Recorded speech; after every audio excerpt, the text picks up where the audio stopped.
que a avaliação da aprendizagem numa perspectiva formativa e emancipadora, ele é um tema que provoca todos nós. Ontem, por exemplo, lá na universidade, eu trabalhando com 2 turmas de alunos do curso de pedagogia, alunos e alunas, a gente vê o interesse das pessoas em aprenderem, em discutirem e transformarem os seus processos de avaliação. E que estão insatisfeitos com esses paradigmas tradicionais conservadores. E isso dá um ânimo a gente assim para trabalhar, principalmente no enfoque da nossa aula de hoje, que é sobre a questão do trabalho coletivo e a autoavaliação institucional. E o que isso realmente tem a ver com a avaliação da aprendizagem?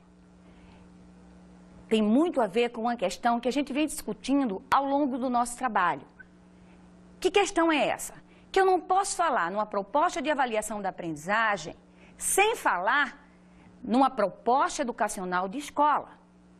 E eu não posso falar numa proposta educacional de escola sem falar, turma, do trabalho coletivo e de um movimento de autoavaliação nessa escola, através do seu coletivo, e de uma autoavaliação que cada um de nós façamos no dia a dia da sala de aula.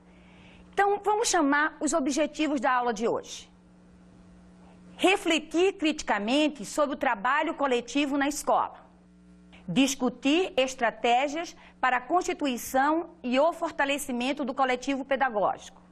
Compreender a autoavaliação como uma ação coletiva. Introduzir a discussão sobre técnicas e instrumentos de avaliação, a partir de situações de sala de aula. Veja, como é que eu posso dizer que eu vou compreender a autoavaliação como uma ação coletiva? História é essa? A autoavaliação não lembra alguma coisa individualizante, individualizada? Aí é onde é que a gente vai pegar o X da história. É que quando a gente vai desenvolver um processo de autoavaliação institucional, toda a equipe pedagógica, ela passa a ser essa unidade pensante, essa unidade de reflexão. Pois bem, eu queria lembrar para vocês a nossa experiência quando a escola decide discutir os seus princípios educacionais. E o que acontece quando a escola decide fazer isso? Ela vai, organiza seu grupo de professores, junto com a gestão da escola, e montam a proposta, definem quais os objetivos prioritários, os princípios, e apresentam para os alunos e as alunas, aos pais e aos funcionários. O que vai acontecer durante o ano?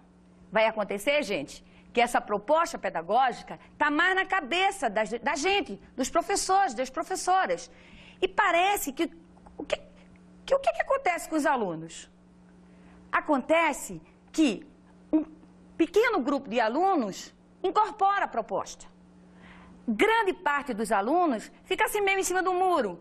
Ora entende uma coisa, ora entende outra. E uma outra parte não está nem aí, gente, para o que é uma proposta pedagógica. Então, o que nós conseguimos perceber através da pesquisa? Que no ano seguinte, que foi exatamente em 2001, a escola então decide, na primeira semana de aula, organizar uma coisa diferente com o alunado. Uma semana diferente, em vez daquela coisa tradicional, vai ter aula de português, matemática, ciência, geografia, história. Não. O que acontece? A escola toda decidiu, com seus professores e professoras, organizar uma semana diferente. Os alunos, então, organizados em turmas, com 2 ou 3 professores, começaram a discutir os princípios da escola. E que princípios? Vocês estão lembrados? Senso crítico, a questão da pesquisa, da investigação científica, a questão da preservação ambiental, da cooperação, a própria questão do respeito à diversidade, do trabalho com a diversidade. E os alunos começam, então, a entender, gente, a discutir sobre isso com seus professores em grupo. Cada grupo, a turma foi dividida em subgrupos e cada grupo discutia um princípio. E não só discutia o conceito, mas como transformar isso em praxis, em ações concretas na escola. E aí, gente, acontece uma coisa muito legal. Depois, com o desenvolver das aulas, dos encontros, os alunos que discutiam em cada sala um princípio específico, um grupo, senso crítico, o outro grupo, o respeito à diversidade, esses alunos de quinta, sexta, sétima, oitava se reúnem. Então, há uma inter-relação entre os próprios alunos, ao mesmo tempo que se discute a proposta pedagógica da escola. E esses alunos, então, trazem exemplos concretos de como podem trabalhar e agir nessa direção. E o que é que nós percebemos no ano seguinte, né, durante o 2001, 2002, e o que é que a gente vem acompanhando? Que a proposta não é mais algo de propriedade da gestão e dos professores e das professoras. A proposta é algo agora que se constrói nesse coletivo, em que os alunos e as alunas são os principais sujeitos da arrancada dessa proposta. E eu queria chamar para vocês alguns pontos do que nós aprendemos com essa experiência. Então, o que aprendemos? A avaliação é inseparável da proposta pedagógica. O coletivo pedagógico se constrói na contradição. Os alunos precisam ter vez e voz no processo educativo. A participação e o diálogo crítico fundamentam o trabalho coletivo. O trabalho coletivo é fonte e locus de aprendizagem política pedagógica. A autoavaliação é condição básica de construção do coletivo. Então, vocês vejam, esse movimento coletivo, ele se dá na contradição. Não é uma coisa assim tranquila. Agora os professores foram reunir os alunos e os alunos discutiram os princípios e agora eles planejaram tudo legalzinho, vai dar tudo certo. Não é por aí.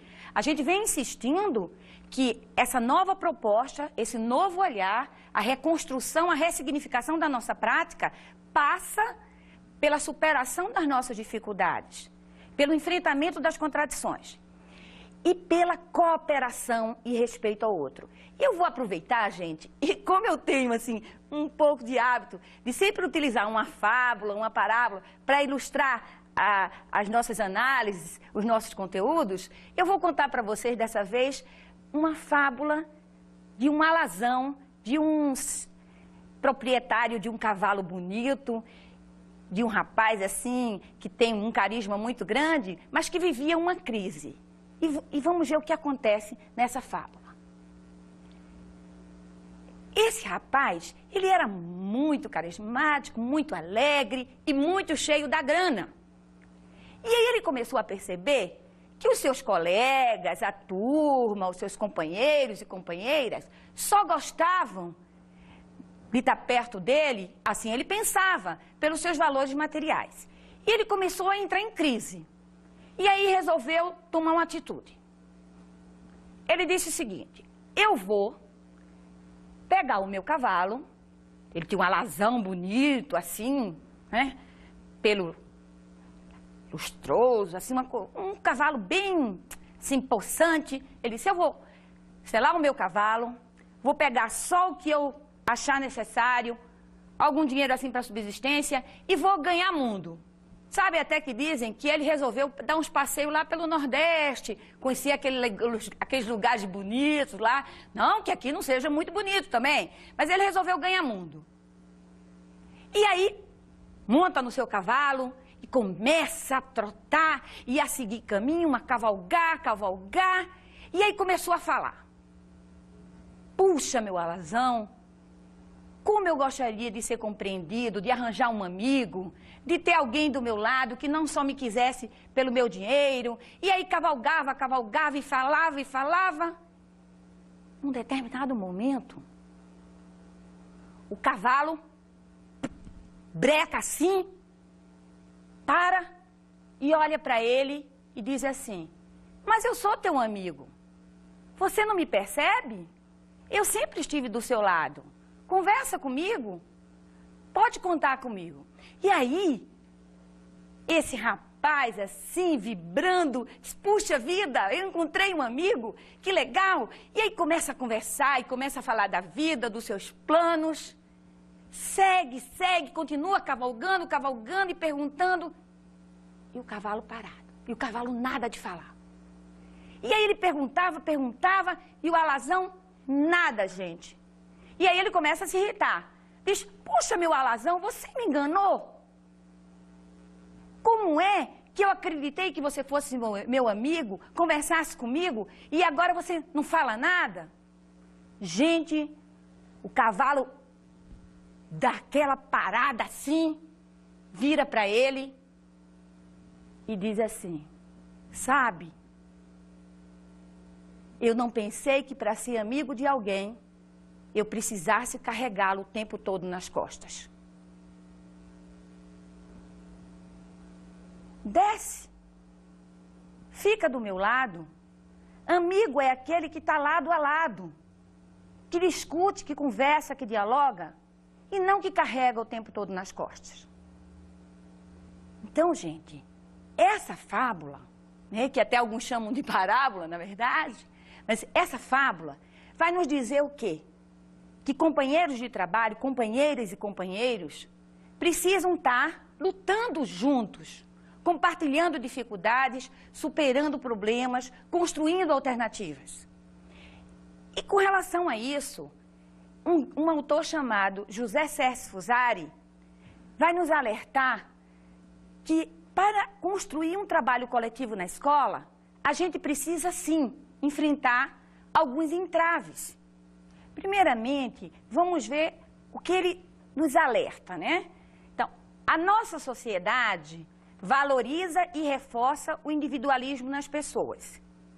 Eu queria chamar a atenção a uma discussão que nós já fizemos aqui também sobre a questão da ideologia de uma sociedade capitalista, do modo de produção capitalista. A ideologia meritocrática, quantitativista, que classifica. Então, essa ideologia que reforça o individualismo, isso dificulta. Os cursos de formação de professores, habilitação para o magistério, pedagogia e licenciaturas, não vivenciam uma proposta pedagógica fruto de um trabalho coletivo dos docentes que atuam nestes cursos. Vejam, gente, o próprio curso de pedagogia, de licenciatura, muitas vezes, apesar de vários esforços, a gente não pode nem dizer que algumas instituições não lutem para isso, mas no dia a dia atribulado, na organização pedagógica da universidade, muitas vezes essa ideia, esse trabalho coletivo, não é uma prática.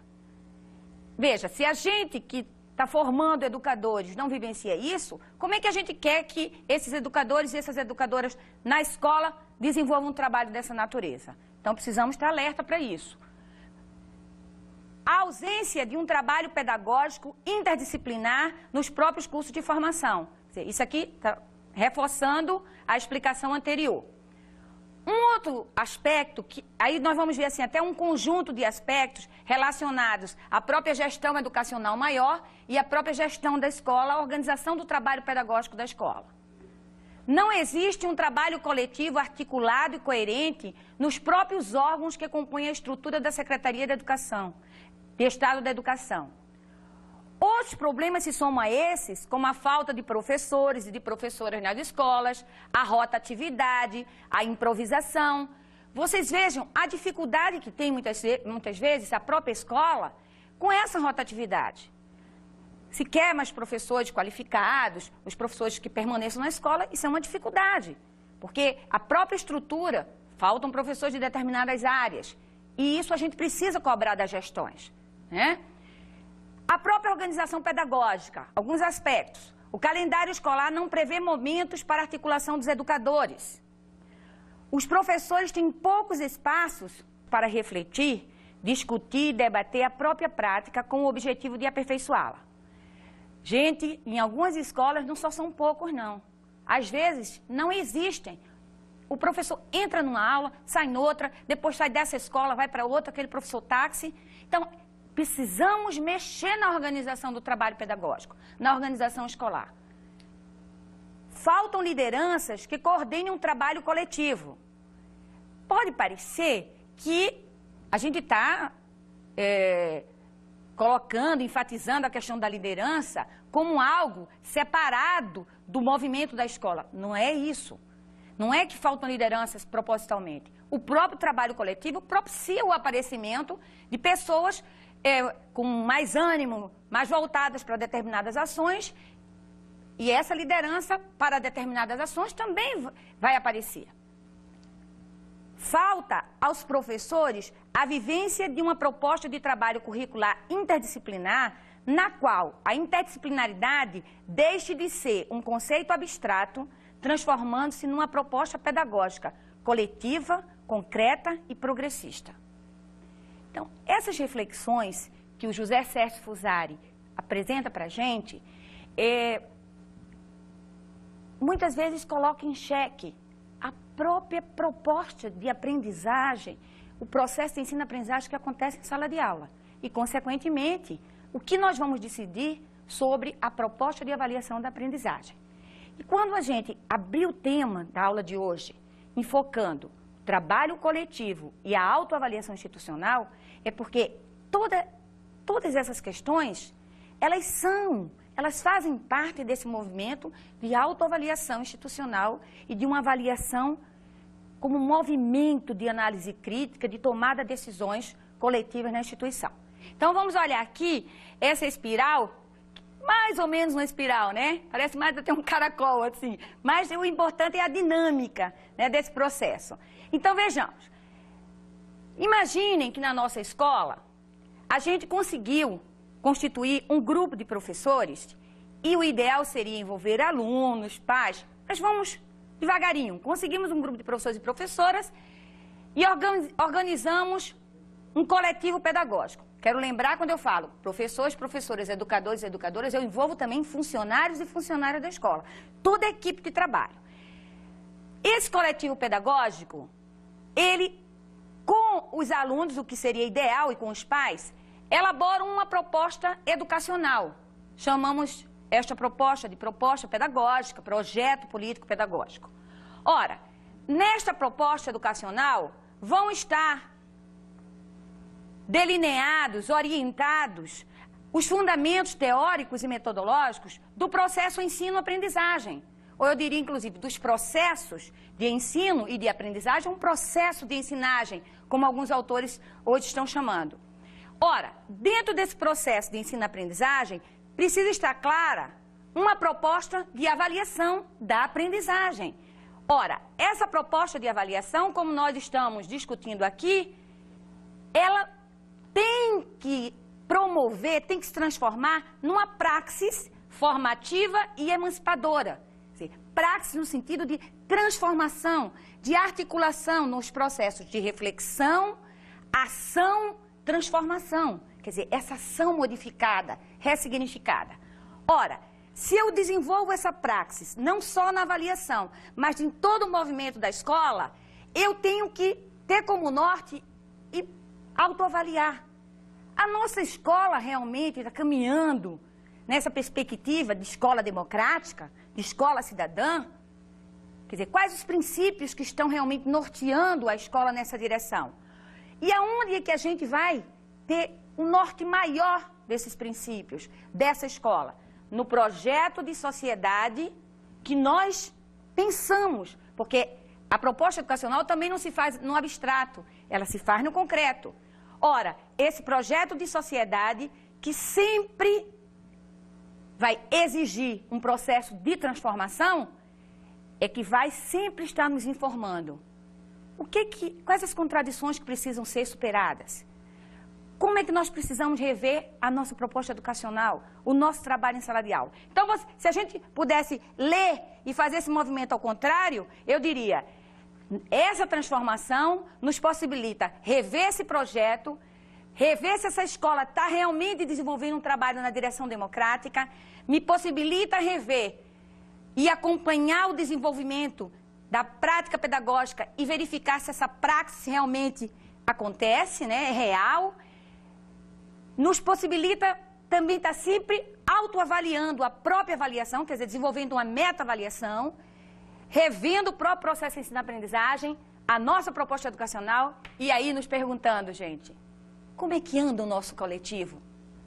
O que é que a gente precisa fazer para continuar fortalecendo, reconstruindo, nos organizando?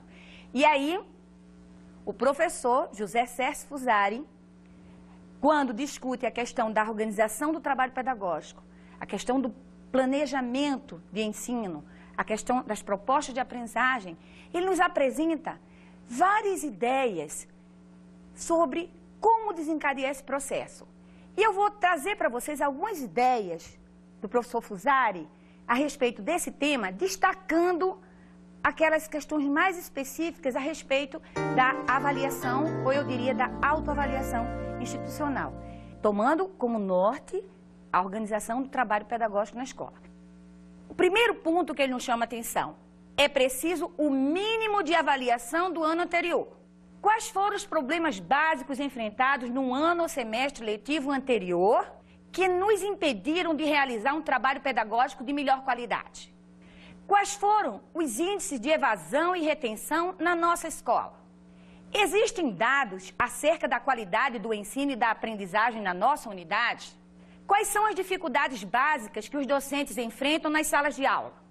Veja, se a gente para assim, ao final do ano letivo, no início do outro, e se pergunta: puxa vida, muitos alunos não voltaram para as nossas salas de aula. Desistiram. Será que eu vou culpá-los? Ah, é porque Joãozinho é desinteressado, Maricota é isso, aquilo, fulano é isso, aquilo, é aquilo outro. Cuidado, gente. Vamos olhar para a nossa escola, o nosso trabalho e nos perguntar bem direitinho: quais são as causas? Quais os motivos que provocaram essa evasão? O que aconteceu ao longo do processo? Que aspectos precisamos modificar? Porque o nosso compromisso, gente, é com a aprendizagem dos alunos, é com a inclusão desse aluno num processo educacional democrático de qualidade. É preciso pensar o planejamento do próximo ano ou semestre como um todo, na sua totalidade. Então, vamos apresentar as questões mais diretamente relacionadas à avaliação. Quais tendências de avaliação estão sendo praticadas na nossa escola? Quais são os principais problemas percebidos pelos docentes no processo de avaliação dos alunos? Existe uma clareza de articulação profunda entre objetivos, conteúdos, métodos e avaliação? Quais princípios de ensino-aprendizagem estão subsidiando o trabalho pedagógico na nossa escola? Como as áreas de estudo definem a aprendizagem e o ensino? O que queremos e precisamos mudar na nossa escola e nas nossas aulas? Quais mudanças são necessárias no coletivo dos professores e no plano individual de cada um? Quais condições mínimas necessitamos para realizar um bom trabalho pedagógico na nossa escola? Como podemos nos mobilizar para conseguir condições mínimas de trabalho pedagógico?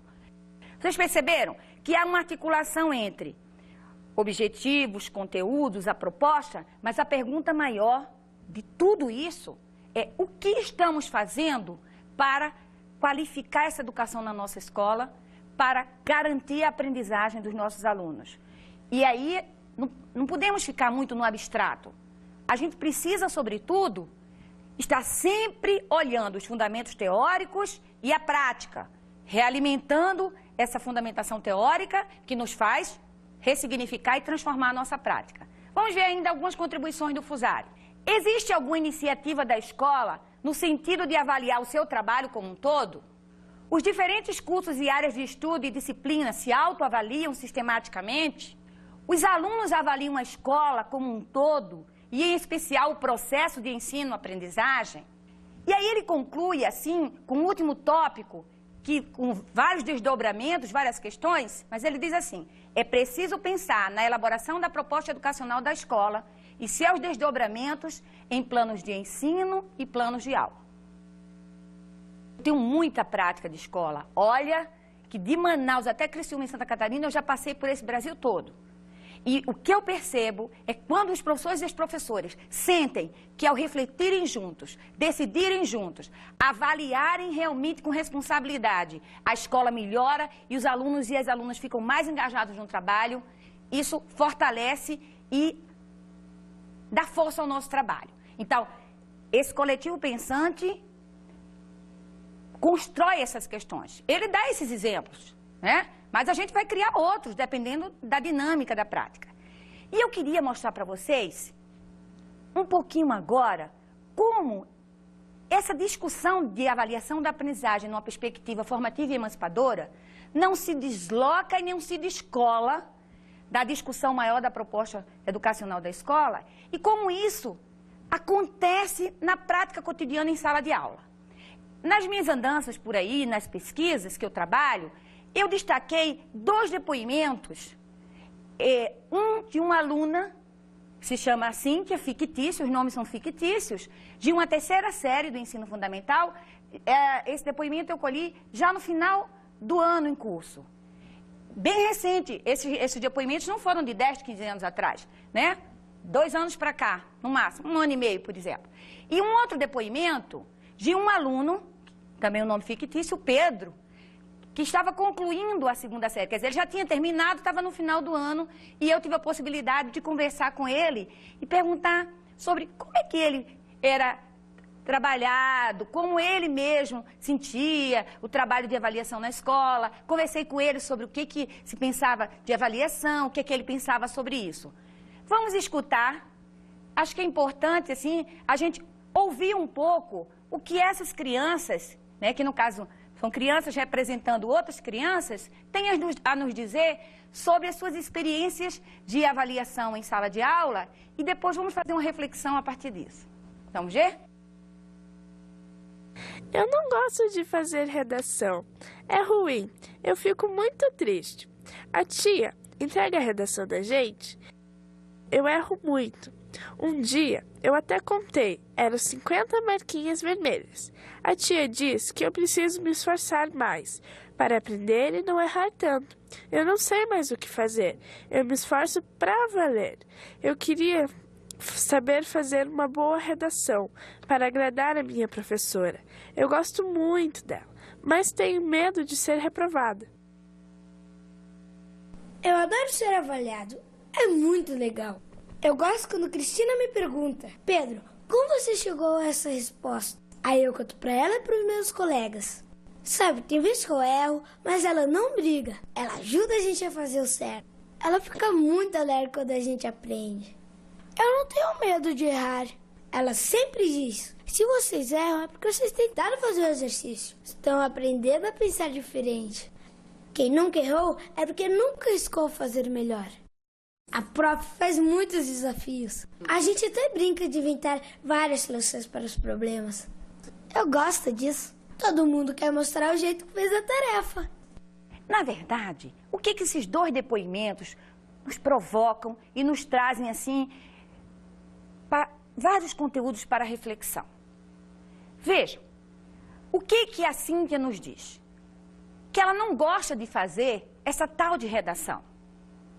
Que quando ela via, meu Deus, essas 50 marquinhas vermelhas, e a professora dizendo para ela: poxa, Cíntia, se esforce mais, você precisa melhorar, você precisa melhorar. E a criança dizia: puxa, eu já me esforço. Vocês perceberam também o que a Cíntia diz para a gente? Ah, eu queria tanto fazer uma redação legal, uma redação boa, para agradar a minha professora. Eu não gosto dessa tal de redação, mas gosto da tia. Veja, gente, será que a nossa responsabilidade como educadores e educadoras na escola é fazer com que as crianças aprendam para nos agradar?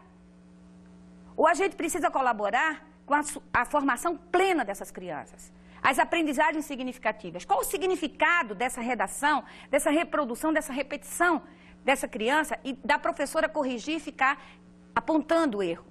Corrigir com olhar nos erros, né? Eu me lembro, na minha dissertação de mestrado, quando um aluno, eu assisti essa aula, disse para a professora: professora, eu prefiro carregar 100 sacas de cimento do que fazer essa tal de redação.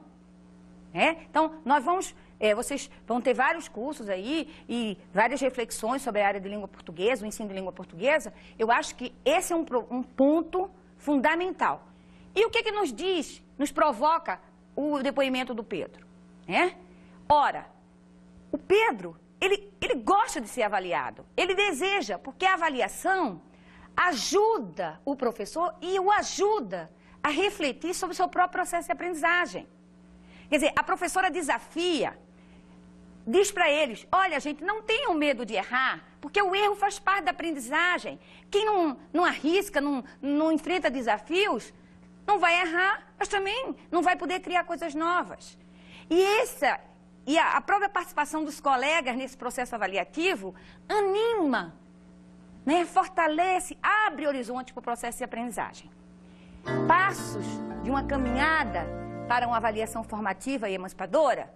O que é que poderíamos fazer de concreto?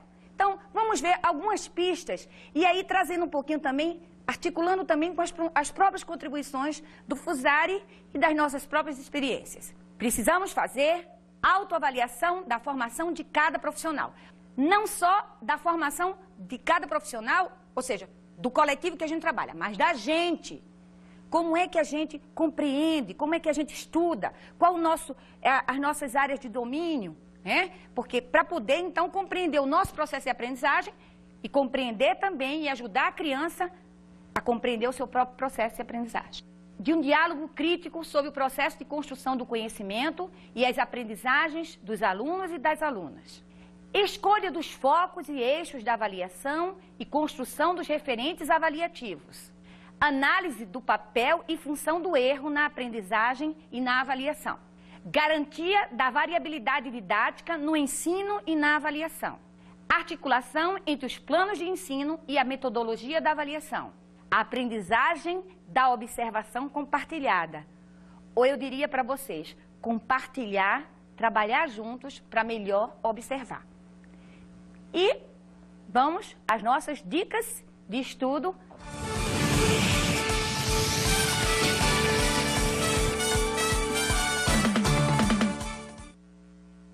Primeiro, pensem como vocês estão trabalhando na escola e como organiza esse coletivo. Discutam sobre o trabalho coletivo e a autoavaliação institucional como bases para essa avaliação formativa e emancipadora. E verifiquem na prática cotidiana como é que vocês estão trabalhando os acertos e os erros das crianças para tomar como foco o processo de aprendizagem e a conquista dessas aprendizagens no dia a dia da escola, da sala de aula.